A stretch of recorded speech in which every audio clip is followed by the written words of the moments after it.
I don't smoke hope. I don't sip it. I don't sprinkle it in tea. I mainline it. I tie the ribbon tight around tomorrow and push the needle straight into maybe. I learned early how to cook a future in a rusted spoon. A little dream, a little lie, a little room.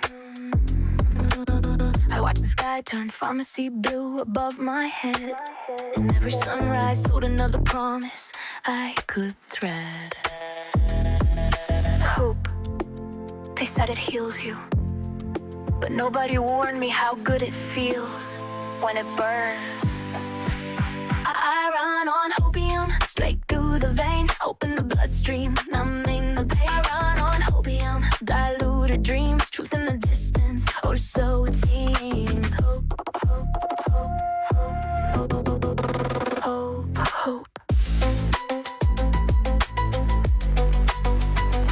I cut tomorrow with a little faith to stretch the dose. Your preacher smiles, the dealer nods, they both get close. I chase the shimmer of a better day through broken glass. A phantom promise in a syringe of ifs and past.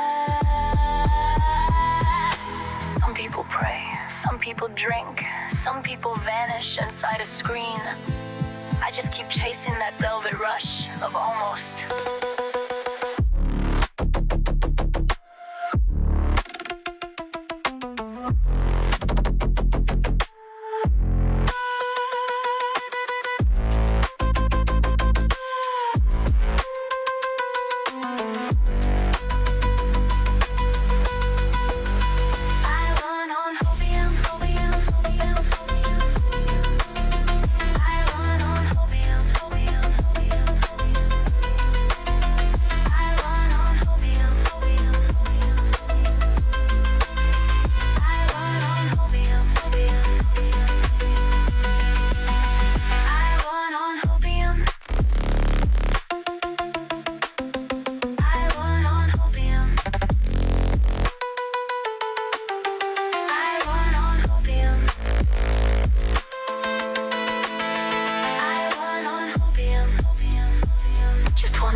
Maybe. Then I'll quit. Tomorrow.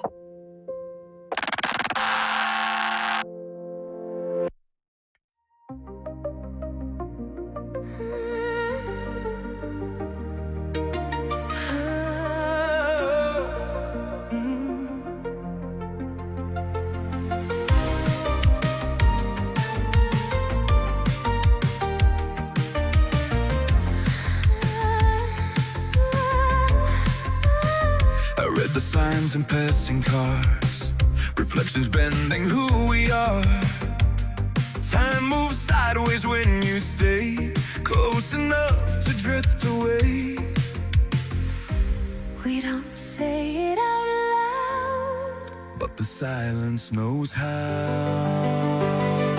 We're still moving in the afterglow.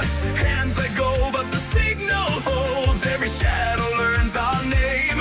Still moving, not the same. After the blow,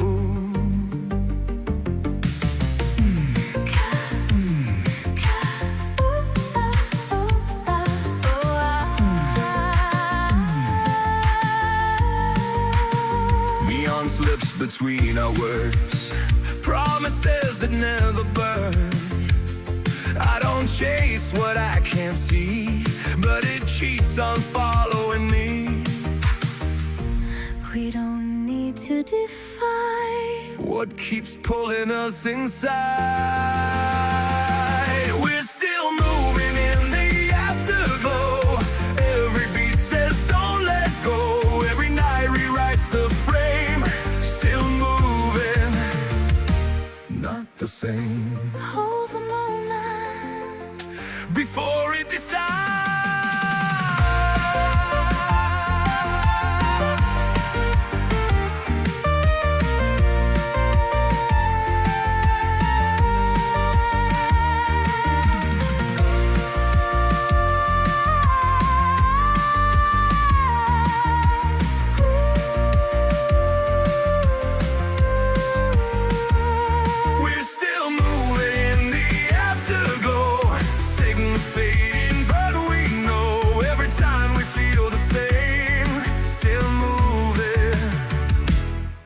the same.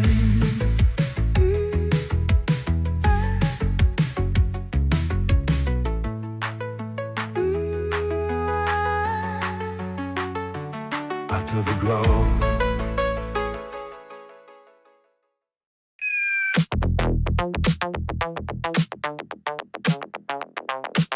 I'm starting to sweat a little bit, but I'm keeping my cool.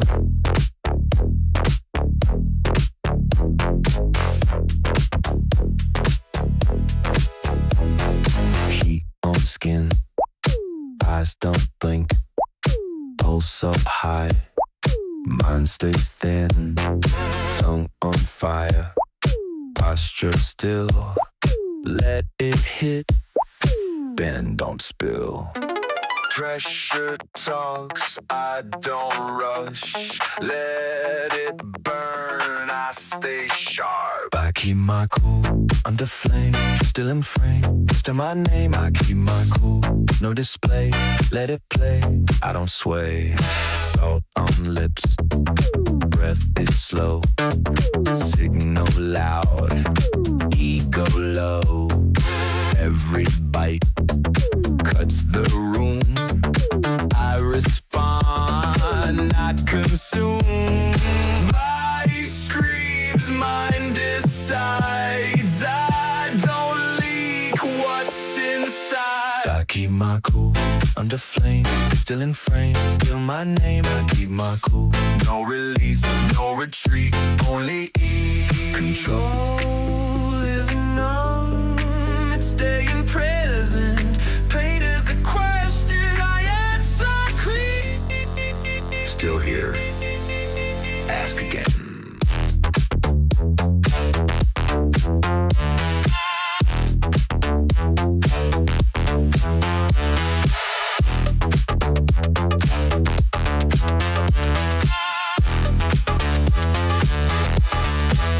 I keep my cool, he can try. I don't hide, I don't fight. I keep my cool, let it rise, let it die. Sigh out loud.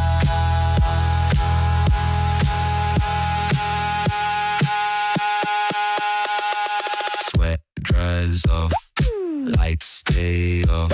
Still talking, moving on.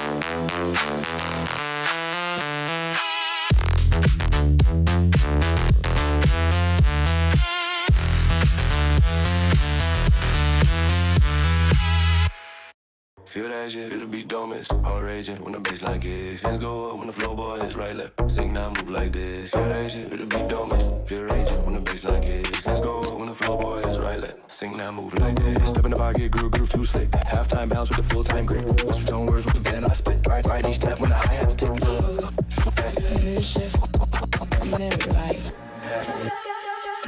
go, go, go. Feel that shit, feel the beat don't make. Feel that shit, feel the beat don't make. Feel that shit, feel the beat don't make. Feel that shit, feel the beat don't miss. Feel that shit, feel the beat don't miss. Feel that shit, feel the beat don't miss. Feel that shit, feel the beat don't miss. Feel that shit, feel the beat don't miss. Feel that shit, feel the beat don't miss. Feel that shit, feel the beat don't miss. Feel that sync numbers like this. Arps climb, step, step, step, ascend. Filters open, bend, bend, bend, bend, extend. Bass grows low to high, no bend. Pressure builds, no break, no bend. Hold that breath, now lean, now shift. Beat comes back with flow, boy lives. Baseline curls like a titan fist. One more hit, you can't resist. Shift, shift, shift, shift. Feel that shift, beat don't miss. Shift, shift, shift, shift. Feel that shift, oh man. Feel that shift, the beat don't miss. Feel that shift, beat don't miss. Feel that shift, okay. Feel that shift, beat don't miss. Feel that shift, repeat. Feel that shift, go. Yeah. Go, go, go, go. Yeah.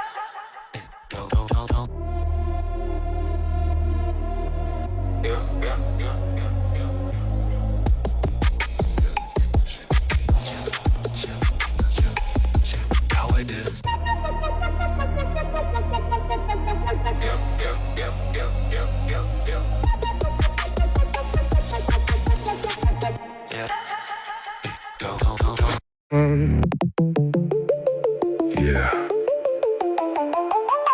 Calling. Calling. Llamada. Fuego.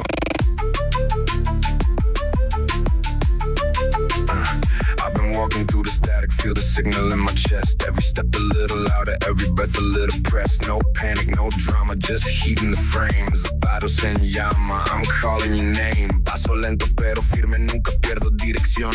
Fuego en la suela, ritmo en el corazón. No es suerte, pulso calibrado en la misión. Cuando digo que sube, ya subió la presión. I don't rush, I align. Every move by design. Feel the bass in your spine.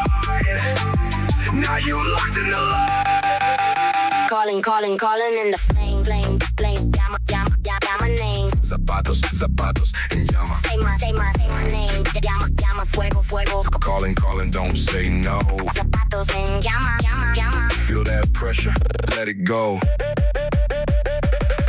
Pressure up, no release. Body lock, mind at peace. Slow burn and it spikes. Ride the wave when it bites. Fuego sube, no control. Todo vibra en el low. Cuando entra ya lo saben, no hay vuelta, just go. Quiet now.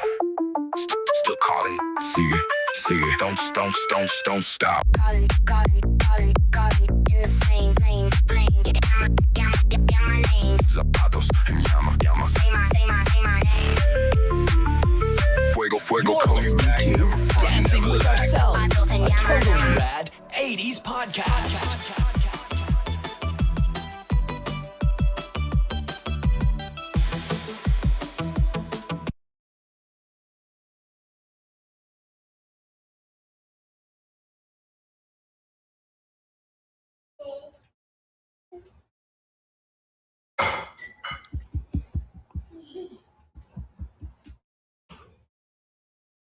Hey, microphones got to be unmiked, don't they? Chat, how you doing tonight? You still can't hear me, Jeremy, can you? It's coming through, are you sure? I can hear all the noise on your side, and this is how I know we didn't go to the moon.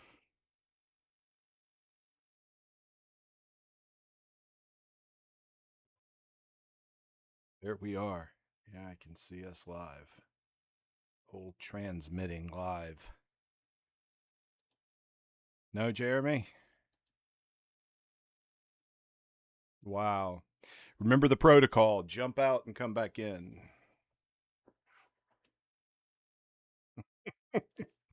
Riveting content.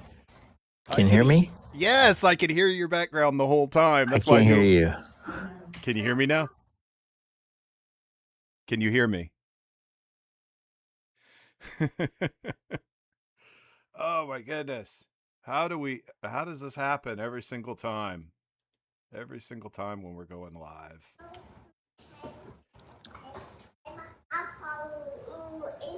I can't hear you, Jimmy. I hear you. You can hear me. And you are going live. I can hear the background and everything. Listen to the go listen to the live broadcast.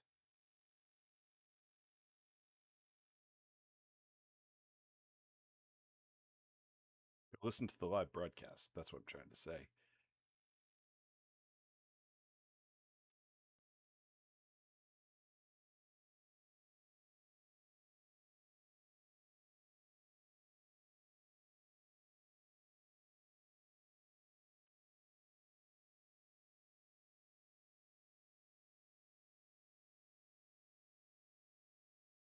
Sorry, chat and everyone watching, if anyone's ever watching. Once again, technical difficulties in connecting. And I'm not sure what it is.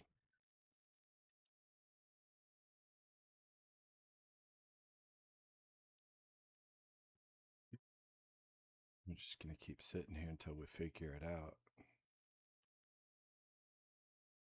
Let's go to the main mixer and let's go to Jeremy. Hey, Jeremy. No, yes. No, yes. Can't hear me?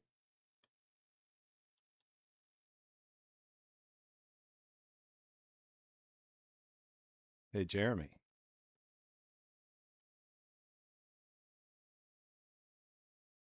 I guess we'll sit here until we figure this out.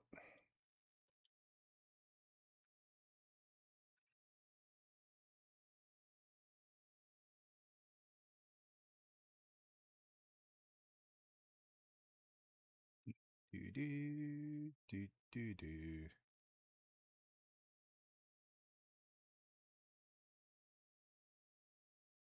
See if there's a chat. Anyone in the chat? Nope.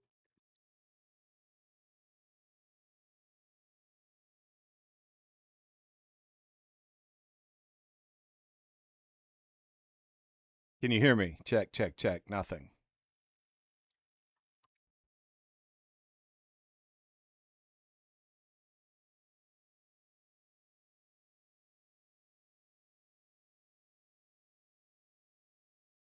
Can't hear Jeremy now.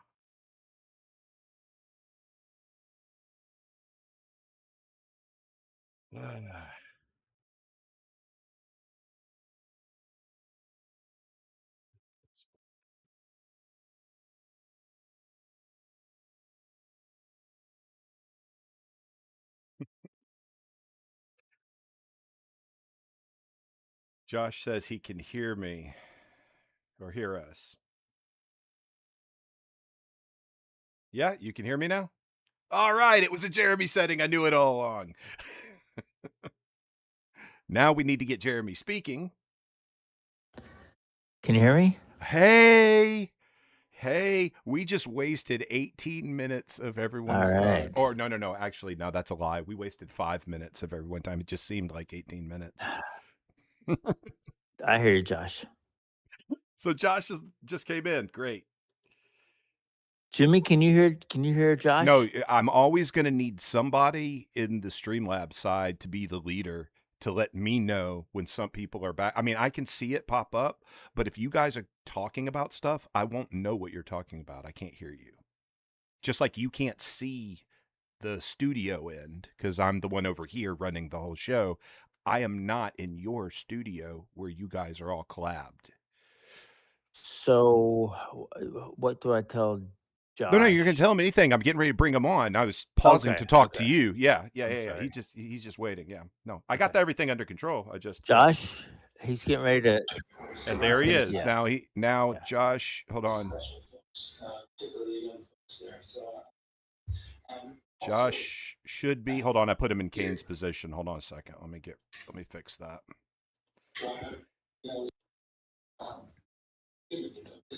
Look at that. Now Josh is live. And we hear everything in his background. Yeah, I forgot the TV was on. Here we go. Welcome. So Josh is going to be watching chat now. Now, had we done this, so we'd be talking to a chat that's here, which nobody is here. But I asked one person to come. We'll see if he shows up and just plays in the chat. He did on one of the other shows I just did.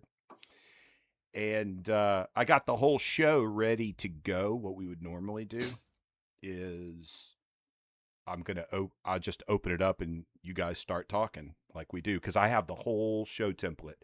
And what's really amazing is I've built this dashboard and spreadsheet and everything. It's going to be on the Google Drive. You guys are going to have access to that, so you guys can go in there and look at the next episode that's coming up. You can look at exactly how the sausage is made, how there's a random episode gets picked for us based off all these like big criteria. Like, is it cold nostalgia? Is it going to be music? Is it going to be movies? Is it going to be whatever? And then it hones a episode topic for us, does everything for me. Get this. I am going to be producing our own videos. So it's going to do the Grok video prompts for me so I can get video and imagery. So while we're talking about the topics, I can roll footage of our own EBP little shorts. Nice. Yeah, so all this is going to be for every podcast, not just DWO. I'm testing it on DWO now. So sorry, chat. You just get to hear how our little planning meetings that get put into some of these live broadcasts. Anyway, hey guys, how's your week? Or tell me. Hey, man. Yeah. you guys start, because I already fucked the whole show up. But I'm sorry. no, I did it. I did. I planned this whole thing, and at the last minute I was like, "You can't pull it off. You planned this whole thing. You can't pull off right now. It's not I'm the kind of excited about the topic tonight because dude. I've It's been. awesome. It's awesome. This is so fitting. If you walked into my house, you would start pointing. That's analog. That's analog. That's analog. Now, it's not always the best quality. In Hey, fact, stop. Let's start it off right. Yeah. right. Okay. How was your week, guys? How was Guys, your how are you week? What's doing? going on in your worlds? And where's Kane? I'm doing Kane good. Did Kane say he's not coming in here? I didn't see. No, I didn't I see didn't Yeah, it. see.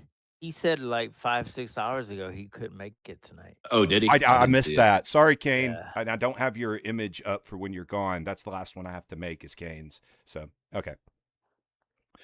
Sorry, guys. Josh, I know. How you feeling, man? We're good. It's a Good. little surreal to say the least. Yeah. But he's doing all right. All right. I appreciate you showing up and playing the game. Yeah. Yeah. Something Yeah. to do. Something Yeah. to Especially last Friday, I felt after the whole thing was over, I thought about it. I said, I felt bad. It's like we closed the door and Josh couldn't come in. For I don't know why. I just know what you told us. So, Yeah. if we weren't in the middle of the show, I think we could have found a way to make it happen. I don't know Yeah. what to say, but anyway, thanks for trying. Surreal. Yeah. That's mostly it. But yeah, Yeah. enjoyed it on the other cast the other night. That was cool. Yeah. So But other than I'll that, same old. Yes, sir. Yes, sir. I'll go ahead and throw a shout out to the Retro Current Show. If you're ever watching this episode and you want to watch an 80s specific genre music scavenger hunt channel, then come watch Jeremy host the Retro Current Show. Yeah. And if you want to get edumacated, come watch Them Boys Ain't Right with Steven and myself, and we cover current events and Now, Jimmy, are you guys doing that every day? No, we're going to do, well, the plan is to do it Monday, Wednesday, and Friday. We just Okay. started. We just did yesterday. We have a Okay. plan for tomorrow. Well, hopefully Friday happens. If we get through this week, I think we've established that we can kind of fulfill this rhythm. And that, that's our biggest challenge because, lives, man. He's got the lives going on. This is a hobby right now until it's not, right? So, man, if we can pull that 3-day off a week, 3-day a week thing off, and then we got Friday night, you and me, and then we got Tuesday night, us here, man. I've got a full broadcast week going, What about the girl in California? I forgot. Her Oh name. yeah, that idea is on pause for right now. Oh, that's right. You told me. yeah. She was But going to start the, a job. the idea is still there and alive. So I got to think it's a figure out great how to make it idea. happen down the road. Regardless, Yeah. live selling, dude, that's an awesome idea. Imagine a QVC channel where it's kind of cultural and then it breaks into live selling, through TikTok. Yeah. and all Now good that stuff. the Home Shopping Network is being flushed, Well, it's a great idea. create your own home shopping network, right? Yeah, So now anyway. everybody goes on what's it called? Whatnot? You ever been on that site? Well, that is the platform that we were looking at of plugging the show into. It's kind of like, when you do Shopify for your merch, you got Whatnot Yeah. for the online selling platform. Learned a lot through her. She educated me. It's a lot. wild. So, That whole yeah. website's crazy. Yeah. I have not been there. I've heard of this. They do but they do like mini auctions, Yeah. right? Yeah. Are they're live? Yeah. So and they do, and I mean anything, shoes, and it's like these people get the surplus of shoes, electronics, what it be, and they may have a brick and mortar store, and they're selling excess inventory or whatever, and then they'll Okay. throw up. All right, I've got these 98 Jordans, slightly worn, blah blah blah. Bidding starts at $8, and they're micro auctions, so there's only like 10 seconds for the next person to bid, and then if somebody bids, then it goes up like then it adds 3 seconds. And it'll wow. jump real quick, and then shit ends at like $30. It seems like you Cool. get a good deal, but the electronics seem to be some of and there's a bunch of tools. There's a bunch of channels that just do tools. They'll have Makita and Snap-on and Oh, I whatever see. it may be, Milwaukee, Yeah. and they do tools. And I've seen a couple good deals on there. I signed up for it, but to sign up for it and go in and watch, you got to give them all your information, your purchasing information. What Some about people cover it. shipping? Do they tell you that up front or? I don't know. I don't know what the shipping Wonder fees are. I'm sure it's added because after the. tools. I was thinking, as a seller myself, that would be could be very pricey. I just shipped a uh, pyramid. I think it was a pyramid receiver. It was one of those home audio theater systems from the 90s. Someone bought it, and the shipping it cost me about $31 to ship it to Washington State, Tacoma, Washington, which I thought was pretty good. This wasn't terrible. Not bad when you think about what actually has to occur to get it there. And Right? I eat the shipping as an LLC. I do that. It's just you kind of build it in the price. I mean, come on. Right. Uh, Exactly. Amazon does that. But there's something I want to mention. You said you started off by saying what was it? You said Air Jordans for 1998 Yeah. Air Jordans. So a couple of weeks ago, and just a small anecdote here, but a couple of weeks ago, I sold some Nike Air sneakers that I found in Michelle's closet at her house in Cumming. Pulled them out. The box was still there. I said, "Oh, I think somebody might want these." Put them out there. They sold in 24 hours. The sneakerheads are wild. They're They're like wild. baseball card collectors. They're Apparently crazy. so. So And they the sold box, if you've got the original box, that's a big deal. and about 10 days later. I get a message from the buyer. She wants her money back. She wants to send it back. I'm like, why? And she said it looks like critters, mice have been gnawing on the tongue and the strings. Well, I don't know that. I can't verify that. I can only say, all right, that's fine. I have a zero return policy, but in this case, I thought I don't want to have that reputation where I sold some sneakers that were Right. had been bitten by mice. I asked Michelle, "Did you guys have any mice?" She said, "I don't think so." So, but anyway, It could be so moths. It could be something like that. it Like could the have way been. moths eat at fabrics, I'm not a that kind of thing. biologist. I don't know. I'm not. So I gave her the benefit of the doubt. I went and bought a prepaid label, and sent it to her, and all she had to do was print it, put it on the box, Stick it and on send it and back. So then she comes back to me and she says, "I live in Canada." Well, that is not where I ship the things to. right. And so now we're starting to get into some gray Into area. import-export fees. Exactly. That's right. Well, you're right. I don't do that. I don't ship outside of the 48 states. Right. I will ship to Hawaii under certain conditions, but I made her this label. I paid for the label. It was $9 to send it back, and then she wants me to print her one from wherever she is in Canada, which I can't do. I don't have that capability. I have to use the tools that Etsy have given me. I just can't make up an address willy nilly and send it. It doesn't work Right. that way. It I'm won't not the recognize it. postal service. Yeah.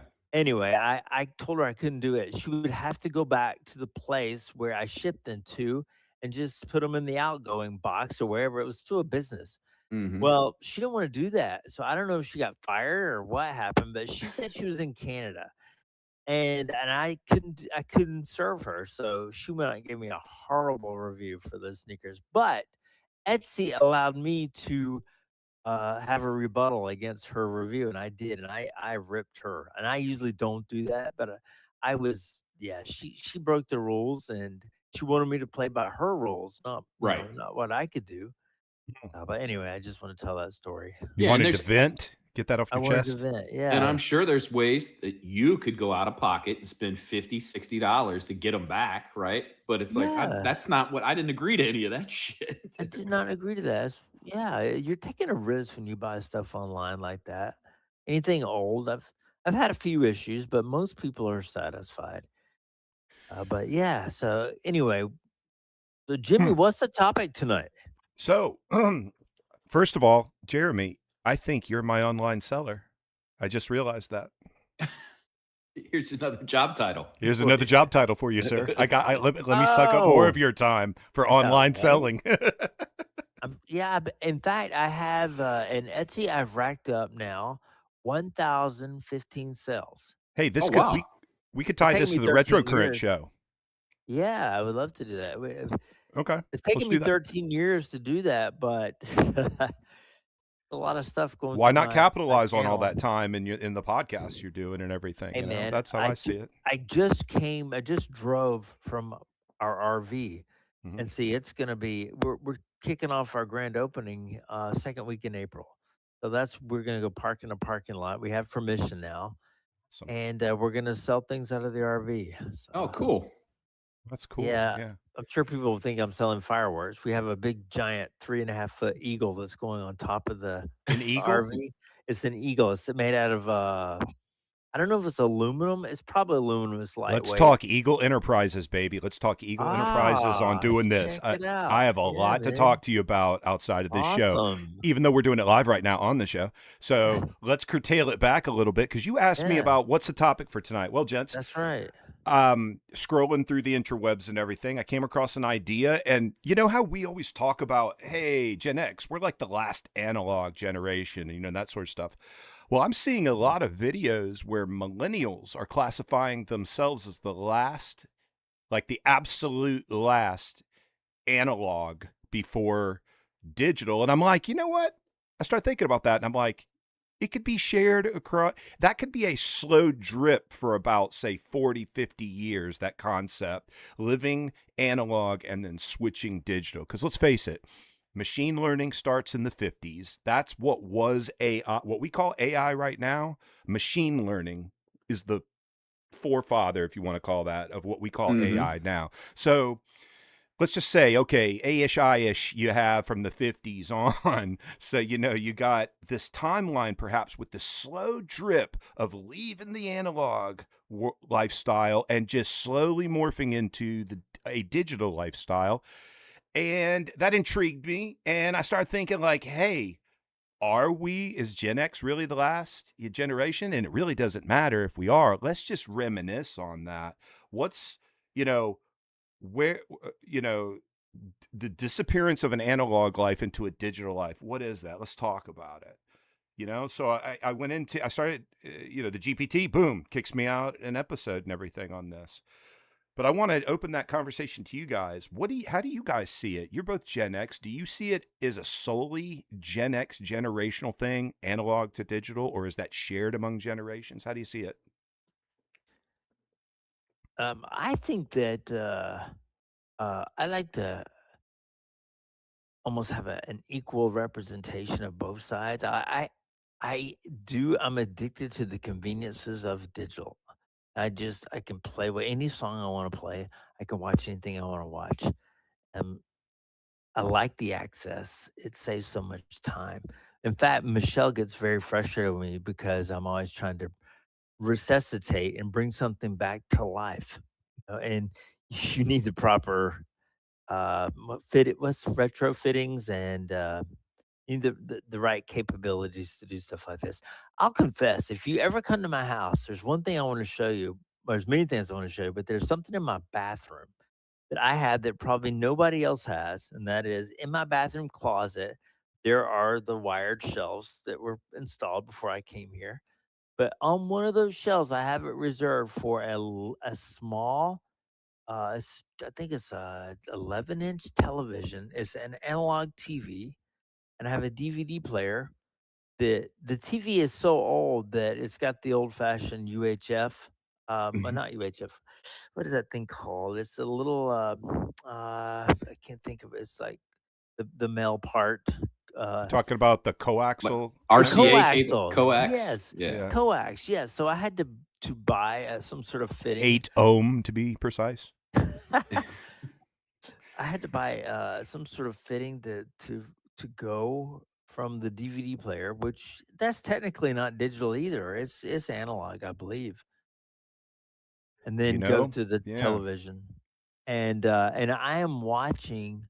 So why do I do that? Why do you do that, Jeremy? Well, I shave in the bathroom, but I like to watch some old game shows that I have recorded on a DVD burner, which again was analog. This was, gosh, 15, 20 years, maybe 15 years ago. I recorded dozens, I mean dozens of episodes of Dick Clark hosting the $25,000 pyramid. And I watched those every day, maybe like 15 minutes of an episode. And then but yeah, it just brings me joy, and I realized there's nobody in the world that would go to the effort to do what I have done here. And Uh, j- plug Yeah, go ahead, Josh. oh, sorry. No, go finish. I was just say plugging everything in. I've got one of those let's see, they've got 3 prongs. They're It's got 3 plugs and one it goes, how do I say that? It's a plug, but it's got 3. So a tri plug, that's what it is. So I can plug the DVD player in, the TV in, and I have a little converter, a box that transfers the analog signal to the television. It's very complicated. I don't know, but anyway, it Josh, how about works. you? How do you see that issue? Do you see yourself as a successful transitioner from an analog to say an all digital lifestyle? And if not, what still of analog do you hold on to? Firearm? No. The to your point about the millennials claiming, yeah, because millennials, I just had it up. Considered the generation born from 81 to 96. So you didn't get high speed internet until the mid 90s. You had AOL, that wasn't considered high speed. I mean, it was 2 hours to download a song, or Right. whatever it was, a 4 meg I mean, song. 128K was high speed download. Right. That, In our IDSN minds. or ISDN, whatever it's called. But until we went to Cat 5 cabling and that kind of stuff, it really didn't, it was slow. Yeah. Gaming was different. But so I could see millennials laying a claim to that. They were 10 in 1991. Yeah. 1990, I see it too. So they had the phone with a cord on it. Nobody had cell phones Mm-hmm. in that era. And if you did, you were rich or rich adjacent or something. But yeah, and I think I transitioned fine. I think the entire digital music thing, I'm not a huge fan of. I use it, of course, but to me, it kind of, I don't know if it takes away from the music. It's like they play that song, right? That song that I really like, and you liked it. Now you can listen to it 10 times in a row, and you're done with it. A lot of times, I've heard it 1,000 times on my own device, and well, okay, you know what? Does that make sense? Like, Yeah. you could just oversaturate yourself with any content out of the gate, whereas you couldn't before. Absolutely. Yeah. Yeah, speaking of digital music, Josh, so you started your topic on that, but I was gonna say, so Amazon as a Prime member, they will give you so many plays or so many downloads, rather, I guess is what they're doing now. A song you may get like 5 included with your Prime membership. That used to be a thing. This whole downloading music, especially it started in the late '90s, and like you said, LimeWire, Napster. yeah, all that. You're right. But Walmart about 5 years ago finally cut the cord. They're out of the digital music business. They don't offer that anymore. I used to like to go to walmart.com to buy music because I was DJing a lot because their songs were always 89 cents versus Amazon's, which could range from 99 cents to $1.09. So it was a much better deal at Walmart. And Walmart's customer service at the time, now it's hard to believe, but it was much better than Amazon. So if I accidentally got the wrong track, or maybe I paid for a track and got the wrong track, I knew that I had the muscle of Walmart to back it up. But Amazon trying to, resolve a problem, we know how that was 15 Yeah. years ago. It's probably gotten better. Yeah. But, So it brings up an idea to me that, okay, millennial, Gen X, it doesn't matter. Blend us together. We shared, I guess, a thing, which is we could disappear before you couldn't disappear anymore. You know what I mean? Like you could walk around the block into the woods or whatever on your own, and you're not being texted. There's no phone calls. Go to the mall and Yeah, be go to the gone. You're mall. just You could- gone. Where you at? I'm at the mall. So I guess what I'm saying is not only could you disappear in the analog world and be less distracted. That's kind of what I'm And I guess you were you had more free time or whatever I'm trying to say here to like be imaginative versus be Or shown content. or be socially interactive with real people. Right. Right. If you're disconnected and you don't have all this digital shit in your hand, Right. I'm gonna get probably a little bored unless you're an outdoorsy person that just likes to do that shit alone. But most people are social animals and want to do some, hang out with friends or whatever. Now I got to go meet somebody or talk to somebody or learn about somebody. And now you swipe right and fuck that guy or fuck that guy. Yeah. You guys got examples of what I'm talking about? Like you could almost lose yourself and be happy and not be distracted as much as it seems as that's a challenge now. It would But be for you. don't I see the irony of all this, and that is Right. so digital has made it so easy, so convenient. Where analog, that's going to absorb more time. Yeah. So, but based on what you're saying, though, you know, um, the digital age has created all this distraction, which is again is soaking up more time. So I just feel like the opposite has happened. We've sort of transferred. Yeah, We had. it was supposed to give you more time and freedom, and That's you right. just get lost in it in every avenue of whether it's music or video games or video or movies. Nobody watches a TV series once a week now. It's what do? Binge, right? Binge, yeah. Netflix and chill. I'm going to sit here and watch 10 hours of a show. Yeah. That sounds fucking miserable to You're me, going to by the way. dedicate your attention to what someone else wants to craft for you to see, and your imagination goes away because you'll spend all that time being saturated by what someone else shows you. Your mind doesn't wander into creation of much at that point, and then, so Jeremy, yeah, you're talking about the irony of how it's kind of changed and everything, and I keep screaming this. That's what AI platforms can do for the person now. They can literally compress your time and taskings.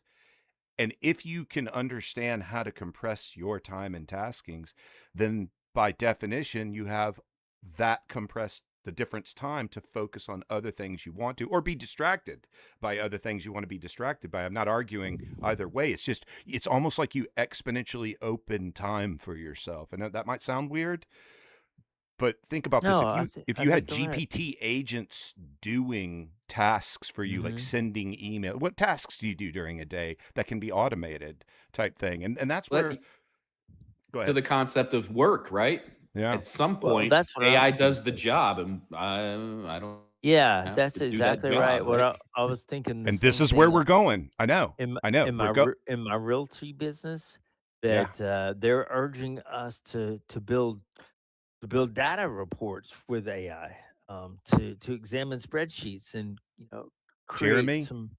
Jeremy, you're with me. Build your own AI agents to work for you. We should have a conversation off on that about your Yeah, we personal need to. business, and I'll Seriously, show I you know how we've to talked build about your that. own AI. Matter of fact, Eagle Enterprises, I realize that's what Eagle Enterprises actually is. It is a company that scales other companies through AI agents. That's exactly what Eagle Enterprises is. And it just so happens Eagle Investigative Services is being molded to be run by AI agents. Eagle Bradley Productions is totally run by AI agents.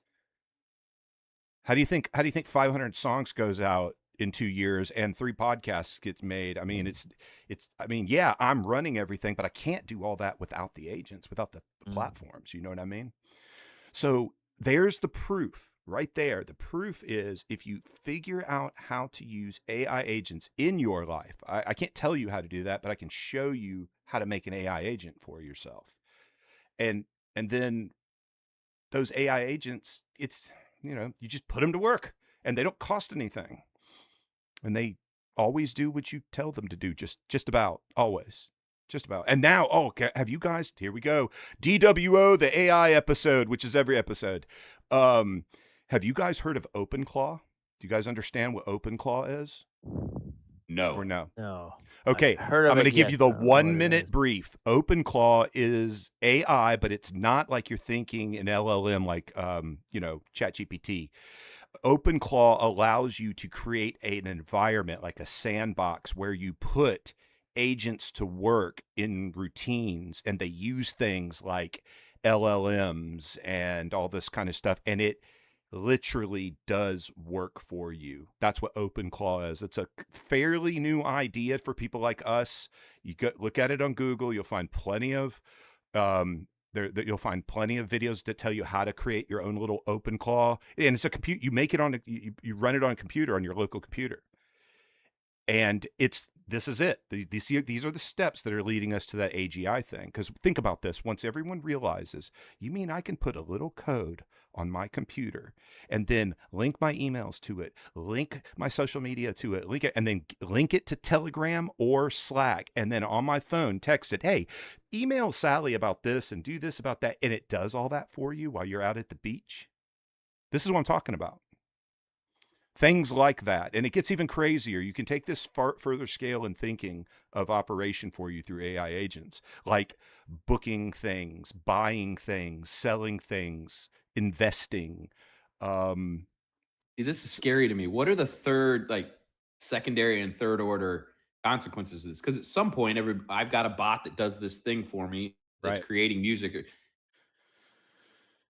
Okay, do you own the bot? Is the bot yours?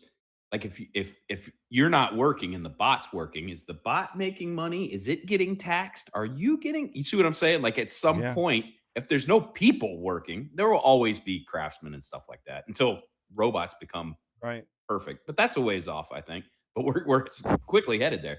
But tasks like that and stuff, or selling online, or music, or like at some point you would think the big platforms are like, okay, we can't have all this bot action going on. It's going to inundate the system if it starts going, this is easy enough, right? That's already happened, sir. That's already happened. Did you know Warner Group bought Suno, the digital music maker?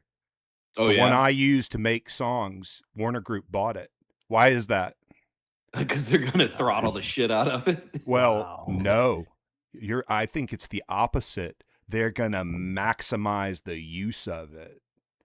They are they're already in the they're already in the business of producing music, so they're already a step ahead of someone like me. I have to learn to be in the business of producing music. All they have to do is take the technology and put it at warp speed, and then they have 82. They have 82 different versions of Rihanna. They have 160 versions of Beyonce. You see what I'm saying? Well, that's where that third order effect comes in. Like, okay,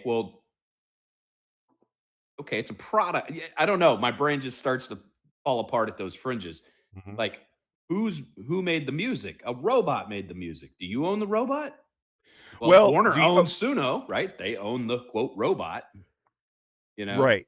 And there's multiple ways. You as a user will never own the robot, the code to that language model. Somebody else owns. That's all proprietary stuff, right? Well, I get that you build your own agent and you do it, but you do it within somebody else's ecosystem. Well, do OpenClaw. It's open source. Everything is yours that you build. Okay. It's open source. No one can control OpenClaw. That's why this is taken off. I saw that this just launched in November of last year. I know this is really new for people like us. Now, I've been playing around with it for a little while with the idea of how to use it. I understand it. I understand the basics of it. I understand how it plugs into everything I do every day with AI platforms. And my next evolution is building a small system that becomes my personal assistant. And once I do that and that works, look the fuck out, boys.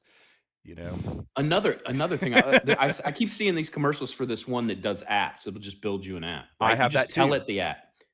Okay. All right. Now let's think about this. Unless you're selling your own app through an API or whatever to the phone, right? To somebody's directly. They're getting it through Apple Store or Google Play. Right. But now we've got 100,000, 1 million people that are like, I can just build an app and tell it what to do. You're going to get multiples of the same type of thing. But is that infringement?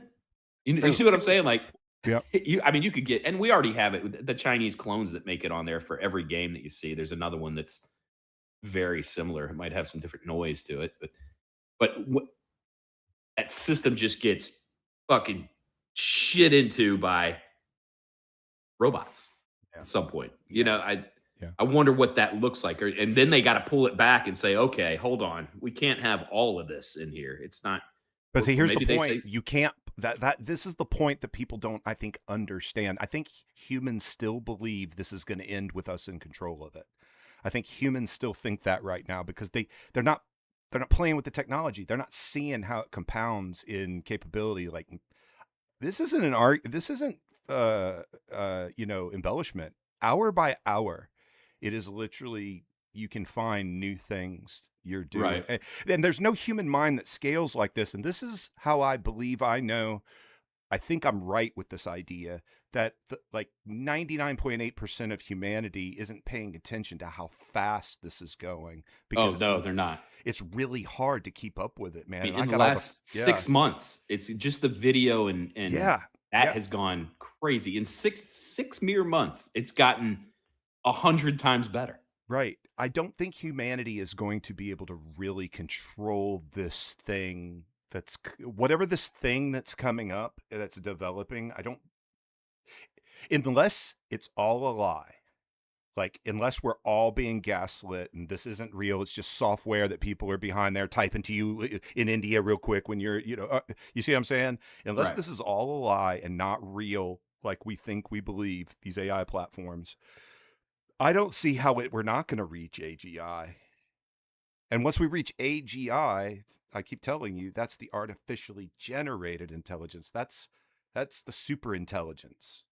And that leads you to that singularity idea. And once you hit that singularity kind of predicted idea, that's when there is no unplugging the machines. That's not a reality anymore. It doesn't exist. That's when you go, oh shit, we should have unplugged them 4 years ago. Right. Yeah, seriously. Because now you're like, okay, now what? Because now machines are a living species among us. Uh-oh. Josh lost just Josh. Josh out, didn't he? Hold on. Up there he is. Oh, there. Hold on. I got to Just tap out for a second. You did. Yeah, hold on. Let me bring you back. Hold on. I thought I hit something. I was like, what in the world? Yeah, I know. Hold on. I got to make sure there's rec. Get me back. I'll be right back. Okay. There he is. Anyhow, yeah, we'll keep it going with this doom and gloom conversation of AI, Jeremy. No, I'm not. I don't think it's doom and gloom. What I think is humans are not paying attention, and they could be just hyper enriching themselves with capability, and that's what I'm looking at. I mean, if you have an idea in your head, you can scale it so fast with AI platforms if you understand how to use it to scale your idea, And Right. then you just follow that idea out. If that's true, then you can build a business plan like that. Now, what is that Mhm. business plan? I'm not going to argue with the breadth of the depth of the business planning you can do. I know I could probably do it in depth with you but then I saw you could just train agents to think with you and perform with you. Like, so it's like really working with people kind of, in a way. It kind of is. Yeah, I need to see some more concrete examples of Well, how you can, this is. yeah, you can watch me. But I'll be Yeah. honest with you, man. I'm kind of over telling people water's wet. I just keep performing with it. You can watch me perform and then get ideas for yourself. Like, I'll show you everything I can do, and then I know you'll go, holy crap, I could be using this like this and this like that and Yeah. that automated here. And like, for instance, when you guys see the spreadsheet and with the dashboard and the data and everything, that was all built in a GPT by me going, build me a spreadsheet, and I need it to do this, and I need it to do that, and I need you to make it amazing. And everything we've been planning in this GPT and talking about with DWO and this podcast and that podcast and this music and that. I need you tracking all this stuff. I just talk to it like that, and it builds all the formulas, does all the color coding, arranges all the cells in the rows, does all the tabbing for data, does the dashboard so it'll update. And that's just a Google sheet. You know what else it can do? I said, hey, build me a landing page. Boom. Built me a landing page based off what I described in a paragraph. It wrote the code, built the landing page. I went and bought the URL and I'm ready to plug it in. I don't have to work anymore. They built the landing page. You know, see that how easy that is? Wow. You would have had to hire someone thousands of dollars to build the code, Yeah. the landing page. I'm not lying. It was like 20 minutes to build a landing page. You know, I mean, look at the art that's for Kane right there on the screen. If you guys can see that, I don't know if you can see that. I can't say. Hey, Jeremy, move your mic down just a little bit. Your nose is breathing into it. There you go. But if you guys look at the live stream and you look at that image of Kane, all I did is take a picture of Kane that he sent me, and then I told the GPT to kick out an image that says Kane under it and make it with this imagery in the background, and that's what it gave me. First time go. I didn't have to think anymore. I was like, yep, good enough. Right. Literally 15 seconds. Now, if you were running a business and you needed graphics, would you want to wait on Fiverr to make you graphics, or would you want a GPT to make it in 15 seconds, whether it's good enough or not, and then go from there in the next 15 seconds and make it perfect? You see what I mean? Like, I mean, it's a no-brainer. It is. Yeah. Now I hate it. I hate it for the people that want to be graphic designers. I hate it for the people that want to be artists and stuff, but it's not about that. It's about scaling productivity. It's not about fulfilling someone who wants to be an artist. That's what they want to do through their art, and that's great. Do that. There's spaces for all of us. AI I don't believe is going to make it so for AI to succeed, others have to lose. I think it's the opposite.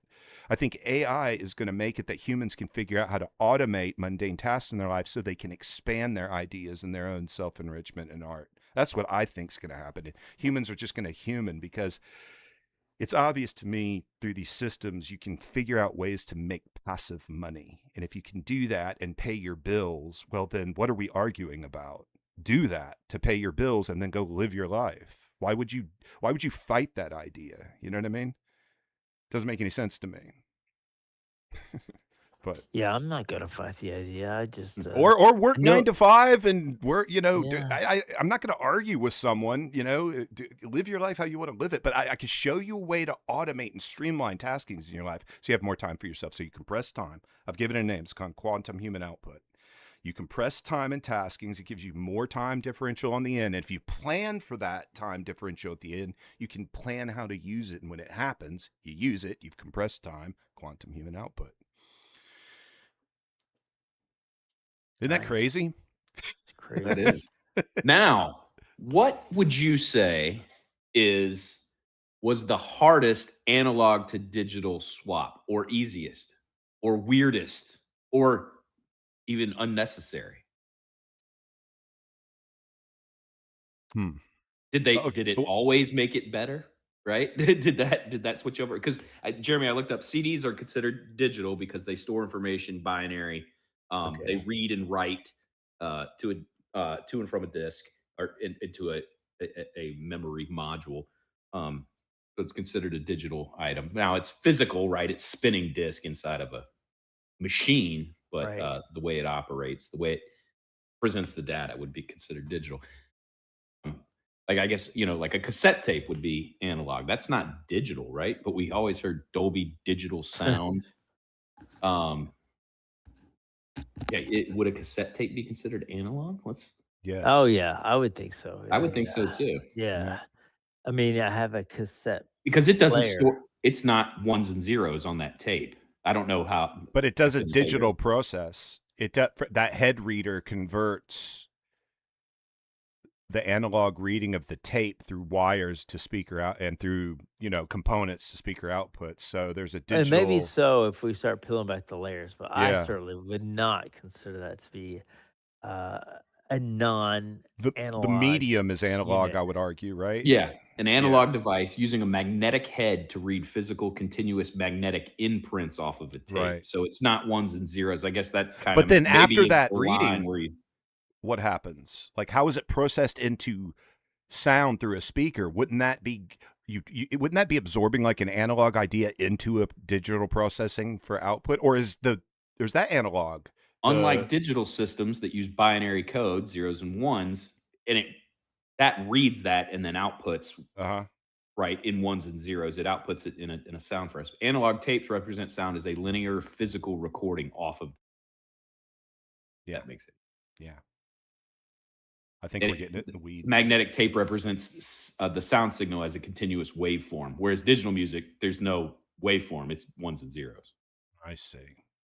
So what is better? We always believed digital was better. Is it because we were told digital is better and then we Probably. learned to listen to it as better? Could that be it? Probably. I get so weirded out by some of these TVs. They're like, 4K, 8K. I go, I'm looking at it and it looks fake. It looks AI generated. The picture is so clear and so weird looking to the human eye. And at a certain point, the human eye is not going to be able to fucking tell. We can't see all that well to begin with. Yeah. For the most part, right? We don't see a lot of the colors in the spectrum as compared to other species on the planet. But it's like, oh, it says 8 billion colors. Well, we probably can't see a lot of them. They don't even register to our fucking cornea. So I don't know. We're paying for the emulation of. Yeah. And if you've ever seen it, if you see those really super high def shows, it just looks weird. It looks off. I don't know if it's I don't know Try watching RuPaul's Drag Race. I got a good one for you guys. Bikes. We used to ride bikes in the neighborhood. An analog process of human energy, turning the wheels, moving you forward, whatever. Now you see electric bikes, electric scooters everywhere. My daughter got one for Christmas, an electric scooter. It's fucking awesome. Don't get me wrong, because taking a scooter sucks. Did we enhance the bicycle? But you know what's funny is that the motorcycle came from electric bicycles. I know this because I watch American Pickers. I had no idea, but yeah, back in the early 20th century, you had little electric motors. Little electric motors, yeah. Yeah. They didn't look anything like a motorcycle. They looked more like a bicycle. And that's With a thing strapped to the first generation. Yeah. So because but what's you're his right. name is a huge bicycle guy. That's his Mike thing. Wolf. But you're right; those things are definitely everywhere. Here's a crazy idea. So I'm going to take an idea like an arcade in the 80s, and then I'm going to equate that to an analog idea compared to how we play video games today through streaming, Xboxes, cloud, online. You had to walk up to a digital arcade machine, put a quarter in, press a button, move a joystick. So if you don't walk into the environment, that analog piece, you don't play a digital video game. So I'd argue that there's this analog component to digital gaming, and then eventually you just bred the analog need out of it. It's all digital and gaming now. Yeah. So gaming, there's a transition through our life, from. And I would say that one has gotten a little worse, because now that we're done with physical discs, right? In the digital space, it's all download or streamed.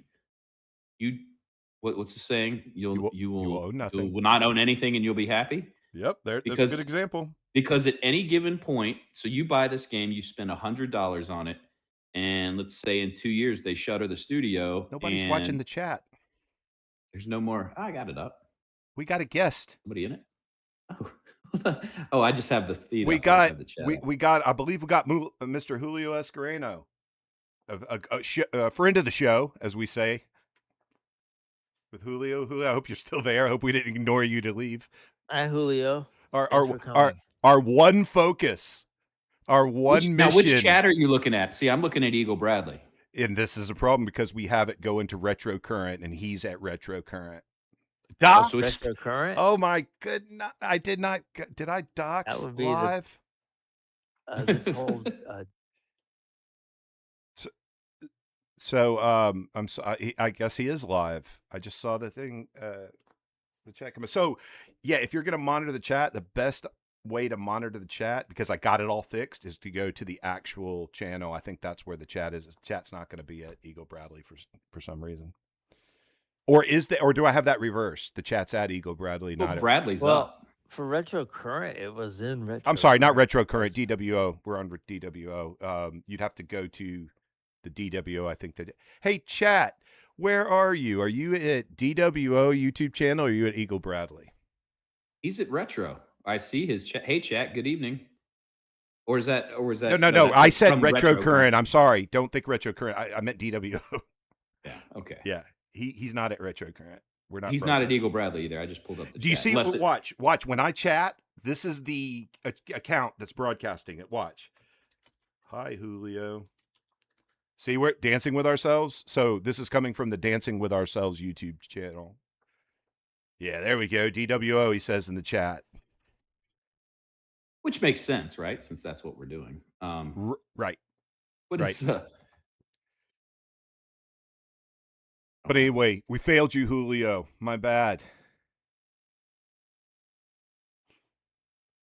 What were we talking about? Well, we kind Oh, of gaming, you own video nothing. games. That's right. And Game- they shutter the studio, and you paid $100, and okay, this game was going to get 5 years of support, right, or whatever. Yeah. What was And- the most expensive video game you ever purchased? that You can remember. It think would have been a recent one, $70 for just Oh, the game, really? for just the game. So it was current, but what about when you were growing up?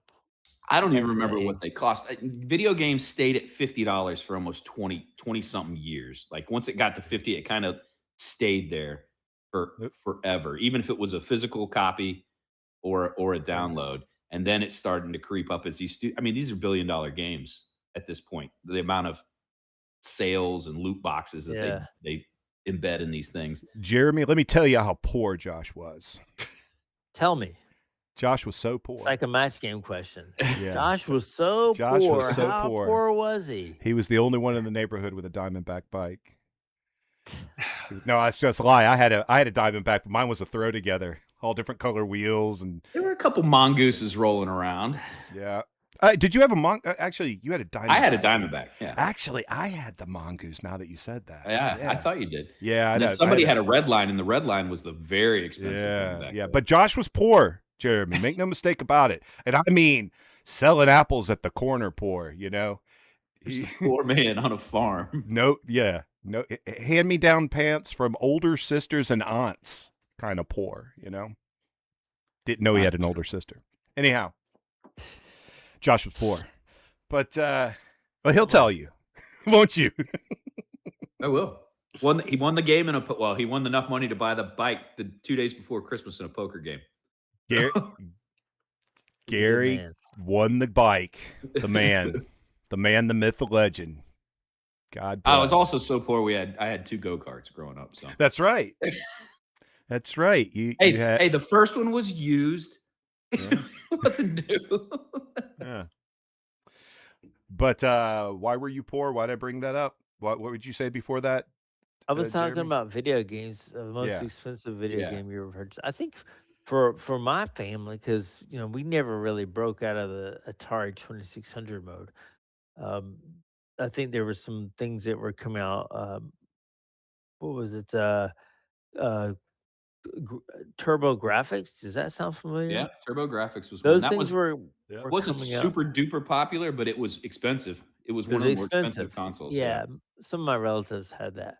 But I think the most expensive game that my mom bought us, she paid up for the I think it was the ET game, which was terrible. Oh, it's one Like- of the worst games, if I recall correctly. Absolutely. The it was- Angry Nerd channel. I think he's reviewed that one. That's a Yeah, great channel, by the way, if anybody's listening. If you want nostalgic video games, the Angry Nerd video game review channel. is What was the hilarious. best Atari 2600 game for both of you guys? I'll tell you mine, and when you tell me yours. Well, Josh, did you really play Atari 2600? Yeah. Yeah. I Okay. had one. All right. I had Okay. a Coleco. I inherited a Coleco Vision from an uncle or something at some point Okay. too, which had the paddle controller with the numbers on it. Yes. Never used the numbers. that little sucked. flat paddle controller on Coleco. Yeah. But I had the original. Now I guess that was an Atari 2600 square controller, orange button, right? Is Yeah, that oh, the yeah. 2600? Yeah. Okay. joystick, yeah. Yep. Yeah, that's the one I had. The best game on that. That's a good question. Wasn't there one called Tank Commander? It was so simple. It was like Pong with tanks. You just Yeah. drove around and shot each other. and it was all it was it 8-bit if that. I don't even Is know. that the one that there was one that came free? Maybe not in the probably beginning, but later they would give you that game free with the purchase of an Yeah. Atari. Chat, what's your What's it favorite called? Atari It was called 2600? Combat. Now that I think about it, it's called Combat.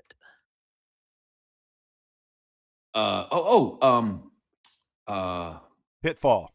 What was the one? Pitfall? That's exactly the one I was thinking of. Pitfall. That one was good.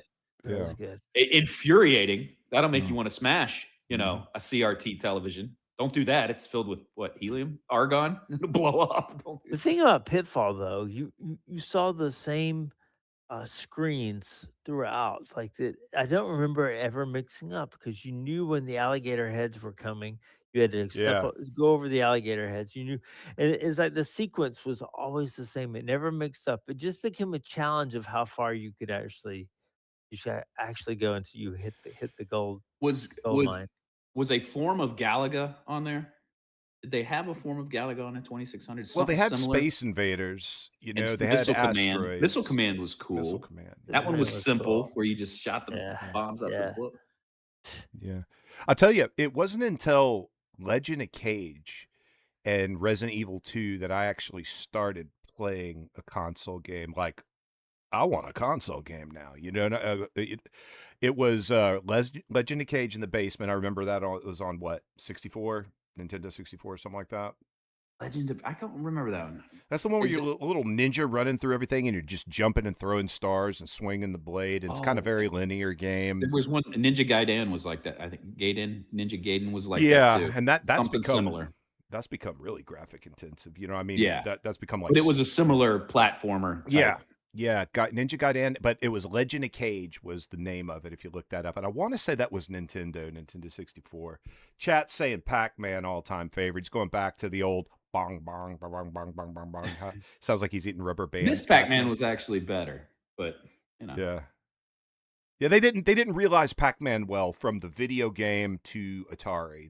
That's in my opinion that's a failure. Yeah. They didn't Big transfer time. the game for a home console. You know. Well, let's see. Pac-Man was owned by Bally, who owned all the workout centers, and they got Oh. into the video gaming business around that time. But they bought Okay. the rights to Pac-Man, and you're right. That transfer that Atari did, It's horrible. it's awful, awful. It's like In fact, E.T. E.T. is the only worst one, I think.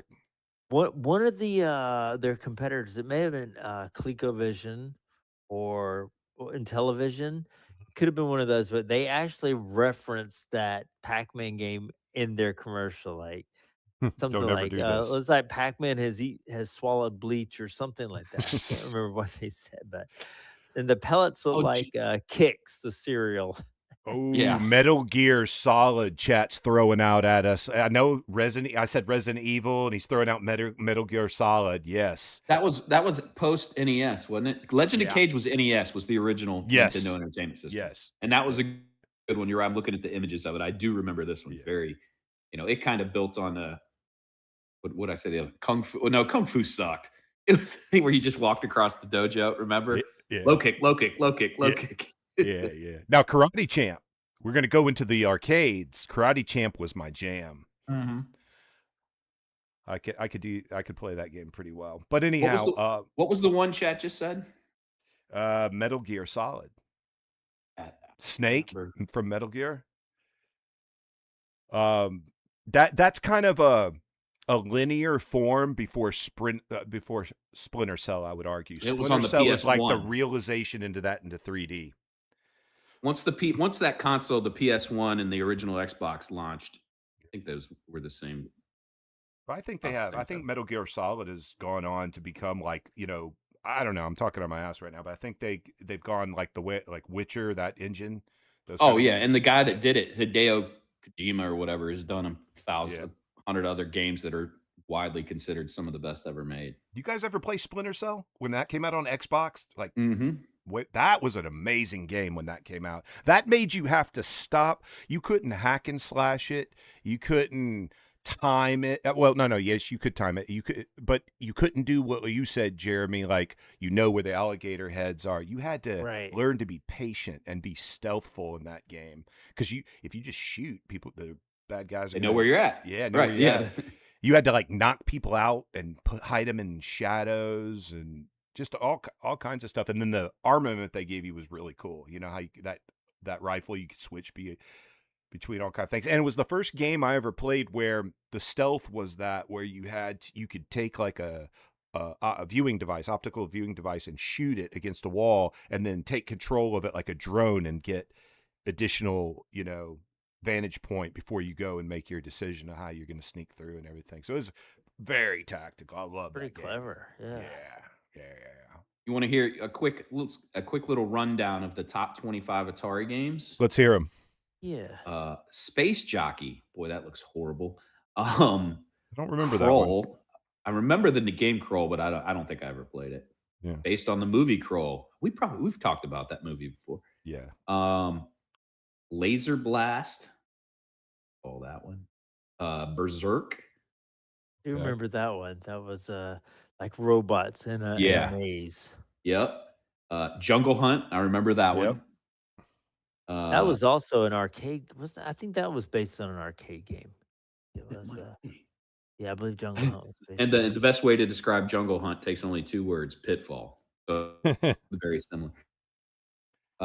Ghost Manor. I remember it. Never played it. Dig Dug. Played the piss out of it. Oh yeah. Oh yeah, another arcade favorite. Turmoil. Don't recall. Fathom. Vanguard. That's a side scroller, kind of like in 1942, but the other one's with the space. Yeah, are space. we in only consoles right now, or are we talking about like cabinet style arcade games too? This is the 20. These are the ones that were on the 2600. It's just giving a quick okay. top All right. 25 of the 2600. Because that 1942 style game, well, it's not 1940. I can't remember what it was. It was at JD Dempsey's, and when I was delivering pizzas, I'd go over there and I'd play this video game. All Yeah, the the time. plane, and then it would get all kinds of, and the screen is blowing up everywhere. And they had a couple different versions of that game that were really cool. And they have some of them were vertical scrollers, same concept, but just went vertical. Yeah. Star Wars: Return of the Jedi, 1983 on the 2600. Okay, on the 2600. It had the big. What were those, Jimmy? What were those big things in the snow? AT-ATs. Is that what they were? Yeah, the big four-legged walking metal. So- yeah. So I think that video game, that was the main weapon. If it was used as a weapon anyway, were those things. Hero, Pitfall, Cosmic Arc, Haunted House. Cosmic Art. That one. That sounds familiar. Cosmic Art. Space Yeah. Invaders style shooter. Really neat concept. You had to abduct aliens from other planets to help repopulate your race. I think that might have been a Parker's Brothers. They were making video games around that time. They put out Frogger. I think they put out Cosmic Art. Snoopy and the Red Baron. I remember that game. Don't know that one. Snoopy and the Red Dumb. Baron. It was dumb. Yeah, Yeah. you flew around on Snoopy. You were Snoopy on his house, like from the cartoon when he was imagining being. I think there were some. You're in the In the Great Pumpkin, he's Yeah. imagining take a fighter. Riddle of the Sphinx, Mountain King, Adventure. Adventure came out in 78. So, Laser Gates, Tutankhamun. Maybe they couldn't use common. Oh, the Empire Strikes Back one had the AT-ATs in it, Jeremy. I see the screenshot of it now. Yeah, That's that was the right. one you walked around. The other one, Return of the Jedi, it was like a Tron style grid, and it feels like you're flying over it, and Okay, you had yeah. to shoot things. Yar's Revenge is But number two. that is. I don't know if you ever played Yars' Revenge. It is one of the most addicting games I have ever played. It may wear the crown. That is such a great game, and to my knowledge, it was put out by Atari, designed in California, and I don't think that any other company has ever used or even copied Right. the play of that game. That game Just was looking at it, you would phenomenal. think it would be a great one to port to a phone or update it for a Yeah. phone-based game. Because the game did what very few 2600 games ever did. It sparked my imagination. I actually wrote a series of stories based on Yar's Revenge. Oh wow. It was definitely one of the best 2600 games ever. Um, and then number one on the list is um, Pitfall 2. So that game was I probably one never of their saw most that. popular. So, do you remember an Atari 2600 game that allowed 4 people to play? Can you think of any that may have allowed 4 people to play? Did it It's have it's a four little trivia for you. Now, I want you to think about this. So tennis? The they tennis. didn't well, they didn't make dual joysticks, but they did make dual paddles. Yeah. So you could take a set of paddles, plug them on the left, set of paddles, plug them in the right. So it had to be a game that relied on paddles for navigation, and that would have been. You ever heard of Warlords? Did you guys ever play Warlords? Oh, brilliant game. I mean, I'm not a video game connoisseur, but that was the game changer where you actually could engage all of your friends to play. Hmm. Everybody was playing for themselves. Looks like we lost Josh again. Yeah, we But did. but yeah, Warlords is awesome. You could also commit suicide on that game if you didn't play it just right. You could Really?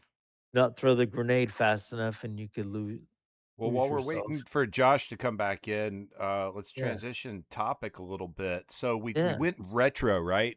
Just like retro current, right? We went retro 2600. We're talking about that. That's the beginning of digital gaming for us, like when we were kids, home gaming, if you will, or whatever. And then that progresses very fast. Obviously, we end up Right. with through the 80s into the 90s, the internet starts. We get eventually online gaming, 2000s come around, you get streaming gaming, and now all your games are high definition stream, multiplayer. You can even make a business. Uh-oh, I just lost both of them. Hey Chad, are you still there? Tell me I'm let me check and make sure we're still going live. Or is this their way of walking out? Oh, there's Jeremy.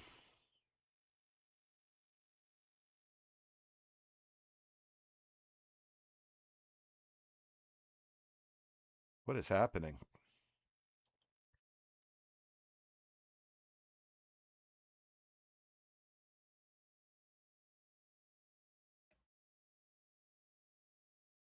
Right. Are we all back? I think so. Okay. Yeah, chat said, yep, 2 went down. I guess that was a Streamlabs collab chat went down for some reason. Oh, well. For whatever I was talking about. Oh, yeah, we come into the future with the online gaming, streaming gaming, all that kind of stuff. So it beckons the question, which is best? Is it best having low graphics like that previous Atari 2600 and those type of games? Or is it best to have this rapid pace, choose whatever you want, high graphics,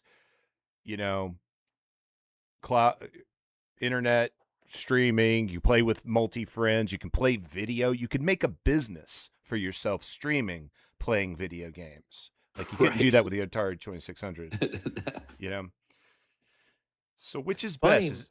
Yeah. my brother, he's into gaming more so than I am, but he told me recently I had this big old fashioned box TV. Maybe it was 36 inches or so. And I took it to Best Buy just to recycle it, and they wouldn't take it. Hmm. Or they would take it, but they wanted me to pay $25 to recycle it. Are you Was it kidding a me? was it a CRT? It was a CRT? No, No? no. Wait, wait, wait. What do you mean by A big thick TV. Did it have did the monitor have a Cathode tube in the ray tube. cathode ray tube like Yeah, yeah, your then old it Well, was, there's yeah. there's Was gas in the monitor. So there's okay, some type of, you know, we could go out and shoot one in the woods and not worry about it, but there's yeah. some type of, you got to do something to safely dismantle. Now, it's probably all leaked out over the 50, 60 years it's been laying around or whatever.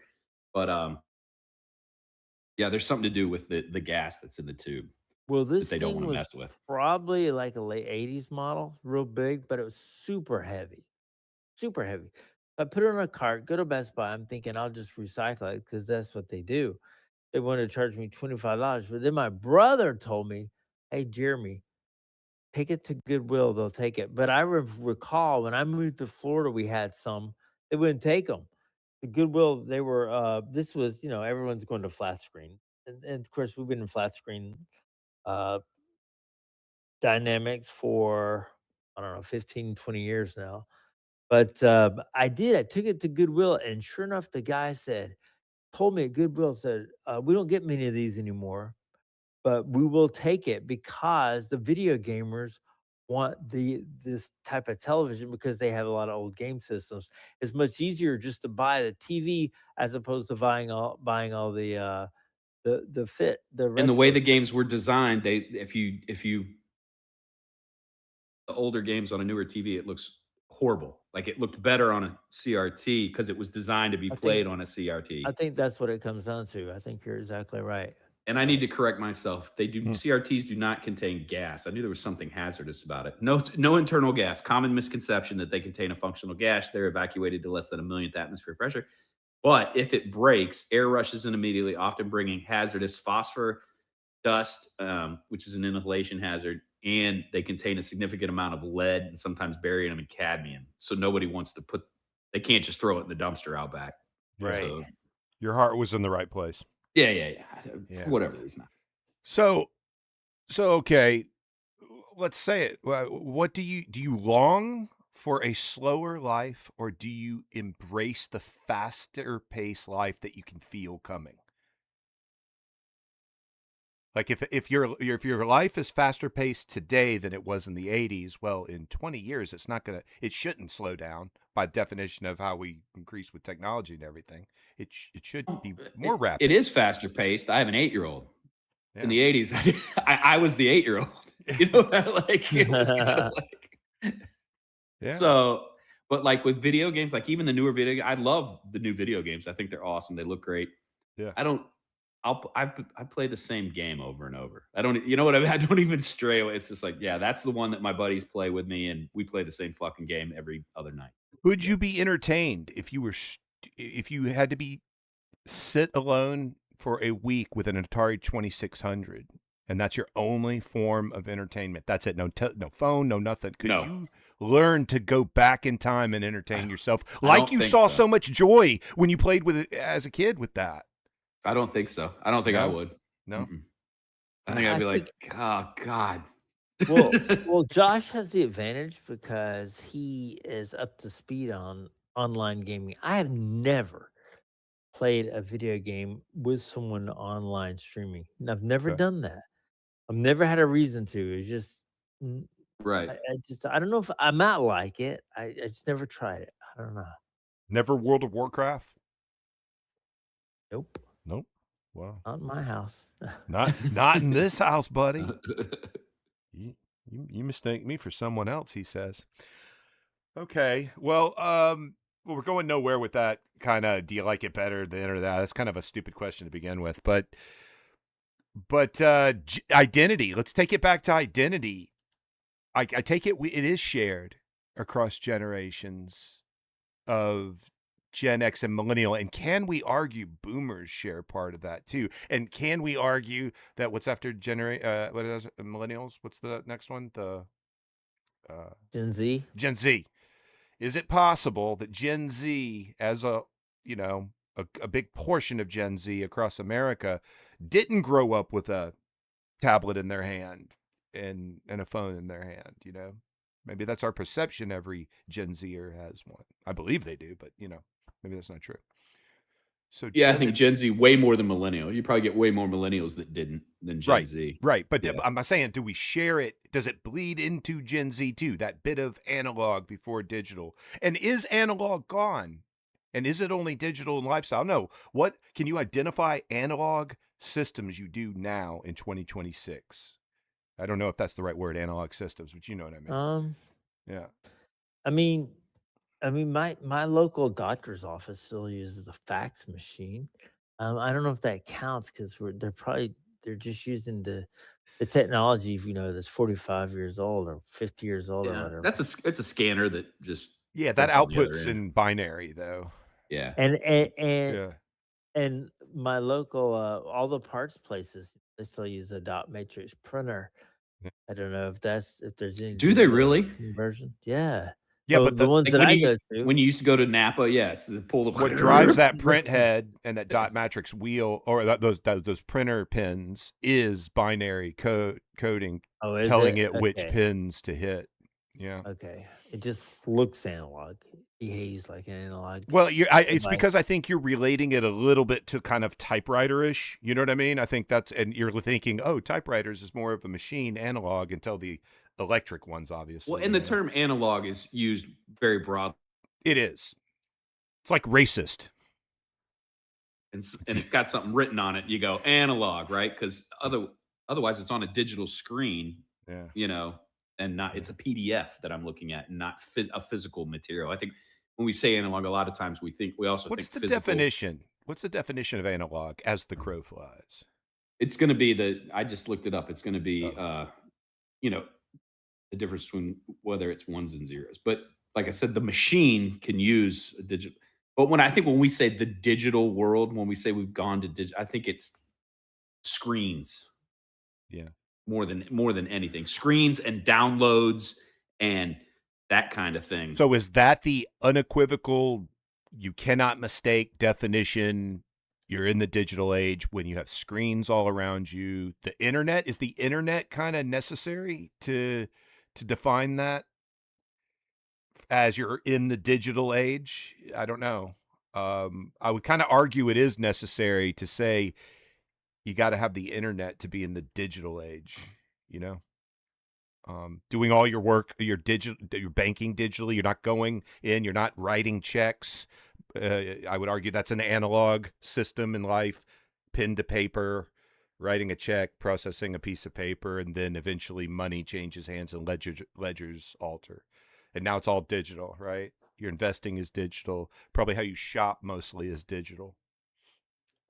Ordering it online and it's brought to your front door. Who knows? We do it a lot in my house. I assume a lot of other households do. Yeah, the difference is analog technology represents information via continuous physical signals. For instance, sound waves, vinyl, while digital technology translates data into discrete binary code, zeros and ones. Today, digital dominates for efficiency, storage, and noise reduction, while analog is preferred for high fidelity, nuance, and real world sensing. The world we operate in is considered analog, like outside of our screens. It's most everything outside of us, outside of these screens, is what they consider analog. Yeah. Unless, of course, you have like a pacemaker or any sort of device that augments your biology, then I'm going to argue you yourself are in the digital world. Right. Your biology's in the digital world. You've crossed over from total, I guess, analog biology to digital biology in analog. I don't know how to say that, but Digital technology offers high precision and is less susceptible to noise. However, analog is inherently more precise when measuring continuous real world phenomena. And I see this in my business. They have analog inputs to measure heat, temperature, or heat and temperature are the same. Temperature and time over when you're monitoring a boiler. yeah. I don't want ones and zeros. I want to see what's happening. You want to see the form wave of what's Yeah. going on inside of that thing. Yeah. Interesting. That's about how it is, boys. It's we're in a digital world. It's like we're all living in a digital world, and I'm a digital girl.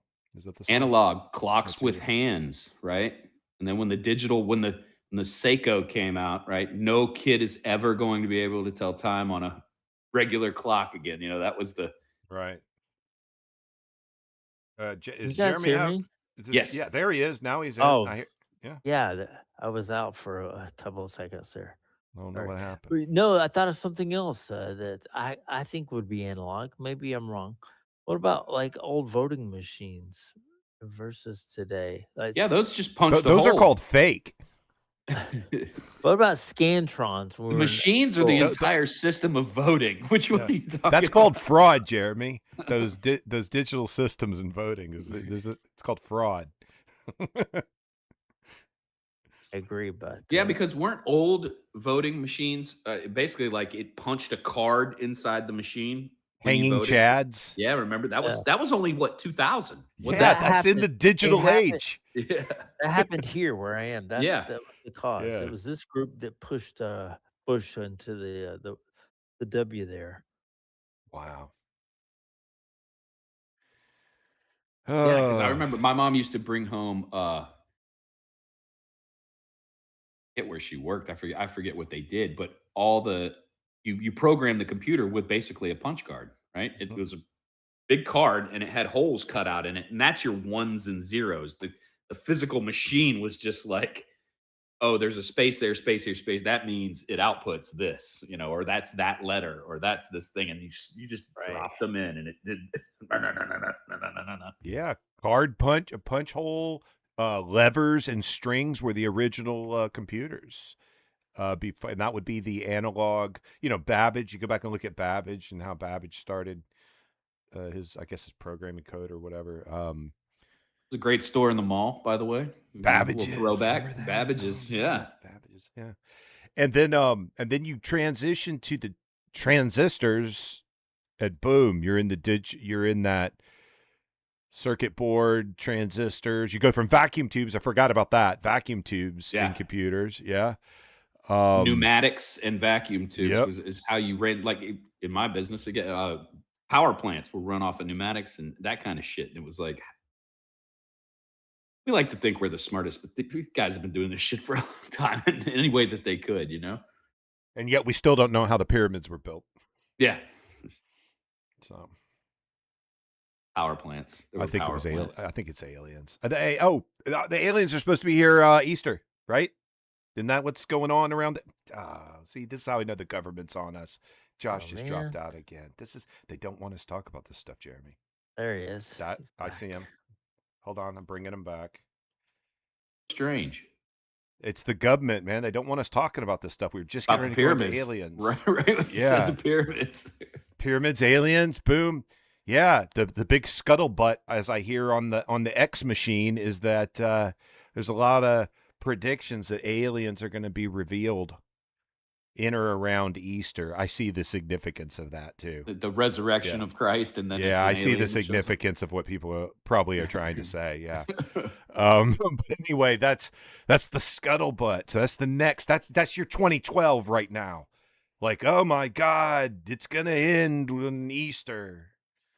And the signs are that the war has started between Israel, America, and Iran, and blah, blah, blah. Book of So, I Revelation. don't know if any of that shit's true, but it'd be cool if aliens would reveal themselves to us. That would be cool. But I'll leave it at that. They're Aliens- probably digital, those guys. I Oh, would we're think. creating them, right? We're AI. We're creating the alien that then. There you go.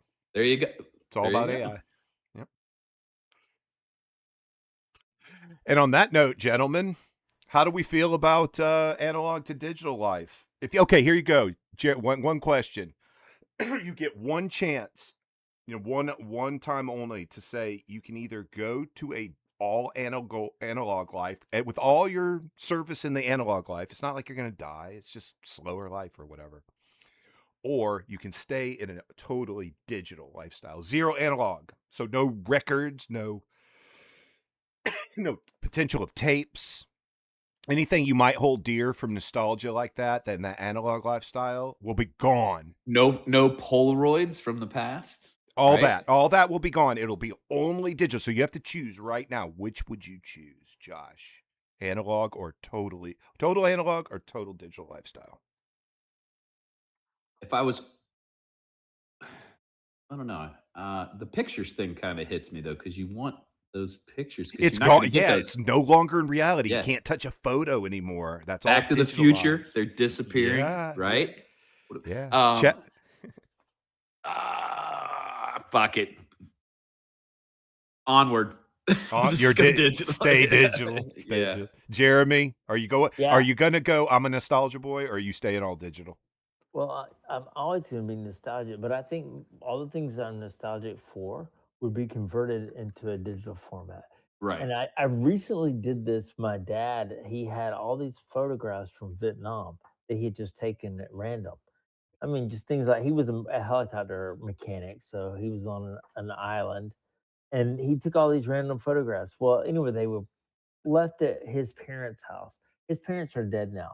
They tore down that house, but before they did, I was able to go clean out some stuff. Found the photographs, and I went and well, I didn't go anywhere. I did it all right here at my computer. I scanned them all, put them on a flash drive, sent it to Legacy Box, and then they actually no, I'm wrong. I didn't scan them. They scanned them. Yeah, yeah. You don't have to do any of that. They I take didn't care do of that. They did that. Yeah, and then it came back on a flash drive, and they also hosted them at some HTML site for a few weeks or something like that. I don't know, but I showed it to my dad because I was able to uh, publish a book after I got the scan photographs. I used one of these book building apps and built a book and showed it to him. And my dad, you got to remember, he's 78 years old, so he's looking at this book, and he looks at me and says, "I don't know where you got all these photographs from." But then it gets better. As I am getting ready to leave, he hands me the book. He said, "Take that home with. There's a bunch of good pictures in there." It's like he totally didn't realize. I don't even know if he knew that was him. Yeah, I didn't go into it. And nothing is described. There's no Note on the reference. back or anything. There Nothing. wasn't. No, it's just a photograph. So anyway. We use Jeremy, you might be interested, and I've probably mentioned it to you. We use it's an app called Back Then.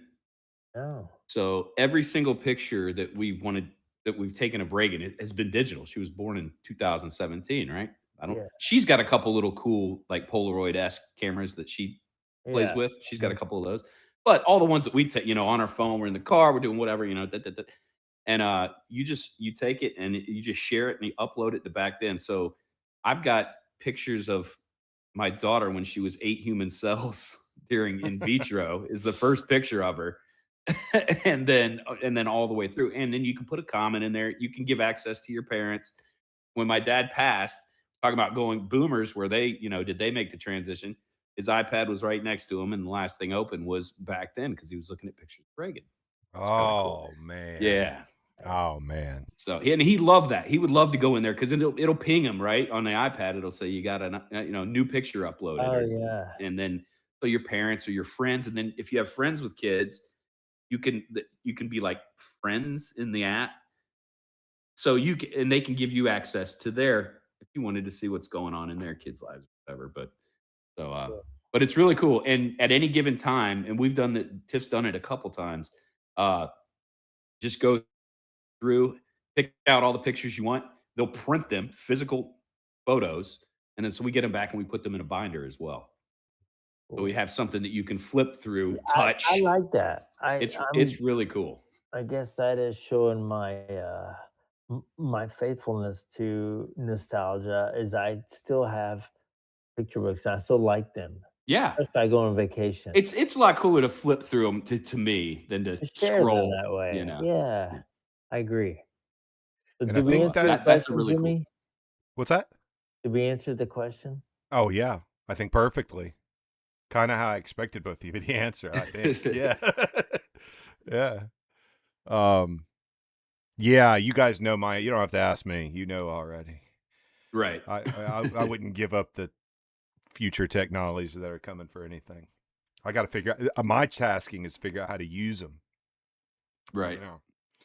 But anyway, how do you feel? You guys want to wrap it up? You want to keep going? I think it's a good spot.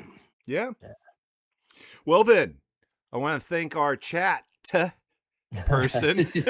Chatter. Yeah, I want to thank our chatter. JSco 2482. Thanks for dropping in tonight. Yeah.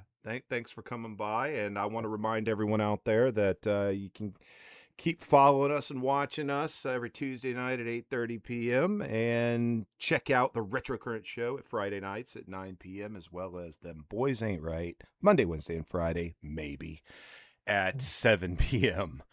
And don't forget to listen to Auditory Ecstasy because every stream helps fund us playing this game. And with that, thanks for watching, everyone. Good night.